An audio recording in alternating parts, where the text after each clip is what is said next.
தமிழர் ஆட்சி பார்த்துட்டு இருக்க எல்லாருக்குமே வணக்கம். சீமான் அவர்கள் மறுபடியும் ஏன் இவ்வளோ ஒரு சிறந்த அரசியல்வாதியாக இருக்காரு அப்படின்னு சொல்லிட்டு ப்ரூவ் பண்ணிக்கிட்டே இருக்காரு அப்படின்னு நம்ம சொல்லலாம். அதில் என்ன காரணம் அப்படின்னு பார்த்தீங்கன்னா, சீமான் அவர்கள் இன்னைக்கு முதலமைச்சர் ஸ்டாலின் அவர்களை நேரில் சந்திச்சிருக்காரு, உதயநிதி ஸ்டாலின் அவர்களோட சேர்ந்து.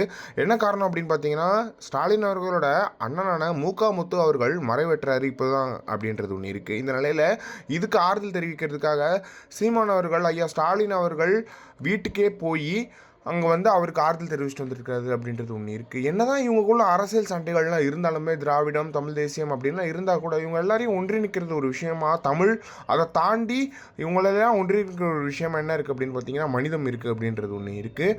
இது ரொம்ப மகிழ்ச்சியாக இருக்குது. இதை பார்க்கும்போது எனக்கு என்னடா இப்படி ஒரு அரசியல், எல்லா அரசியல்வாதிகளும் இப்படி இருந்துறது கிடையாது, எனக்கு தெரியல. ஆனால் இது பயங்கரமாக இருக்குது அப்படின்னு நம்ம சொல்லலாம்.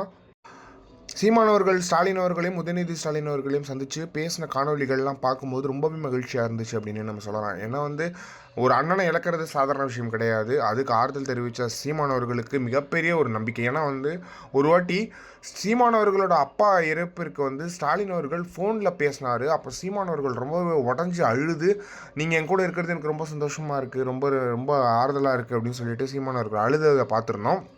அதே மாதிரி தான் இதுவும் சீமானவர்கள் மிகப்பெரிய ஒரு விஷயத்தை செஞ்சுருக்காங்க அப்படின்றது ஒன்று இருக்குது. இப்படி ஒரு அரசியல்வாதிகள் நடுவில் எங்களுக்கு நிறைய சண்டைகள் இருக்கலாம், ஆனால் எங்களுக்குன்னு ஒரு பிரச்சனை வரும்போது நாங்கள் 2 பேருக்குமே நின்றுப்போம் அப்படின்னு சொல்லிட்டு ஸ்டாலின் அவர்களும் சரி சீமானவர்களும் சரி அரசியலை தாண்டியான நண்பர்களாக இன்றைக்கும் இருந்துட்டு வராங்க அப்படின்றது ரொம்ப மகிழ்ச்சியான விஷயமா இருக்குது. இதை பற்றி நீங்கள் என்ன நினைக்கிறீங்க அப்படின்றத மறக்காம கமெண்ட் பாக்ஸ்னால் சொல்லுங்கள்.